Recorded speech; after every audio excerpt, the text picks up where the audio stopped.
बहीण योजनेचा हप्ता याच महिन्यात मिळणार आहे। पहिल्या टप्प्यात 35 लाख महिलांना योजनेचा लाभ होणार आहे।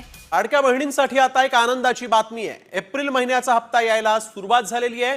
पुढील 2 ते 3 दिवसात मात्र लाडक्या बहिणींच्या खात्यातच पैसे जमा होणार असल्याची माहिती मंत्री आदिती तटकरे यांनी दिलेली आहे। ताई, महिलांच्या खात्यामध्ये पैसा जमा व्हायला सुरुवात झालेली आहे, आपल्या काय भावना आहेत? मुख्यमंत्री माझी लाडकी बहीण या योजनेअंतर्गत आम्ही गेल्या साधारणपणे 1-1.5 महिन्यापासून विभाग म्हणून आम्ही अविरत पद्धतीने ही योजना यशस्वी करण्यासाठी काम करत होतो आणि आज मला मनापासूनचं समाधान आहे, आनंद आहे।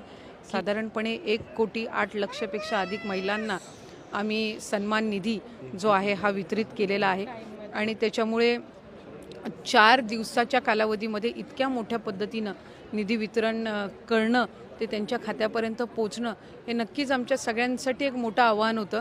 पण महिलांची इच्छाशक्ती होती, त्यांचे आशीर्वाद होते, त्यांचा उत्साह होता आणि त्यातून ही सगळी जी प्रक्रिया आहे ती पार पाडू शकलो। पुढे सुद्धा जे उर्वरित लाभार्थी आहेत, ज्यांचे अकाउंट्स आधार सीडेड झाले नसतील, ते सुद्धा आम्ही गतिमान पद्धतीनं करून घेत आहोत। स्थानिक प्रशासनाला सूचना दिलेल्या आहेत। त्यामुळे अधिक माझ्या माता भगिनींपर्यंत लाभ देण्याच्या दृष्टीने आम्ही काम करत आहोत। धन्यवाद।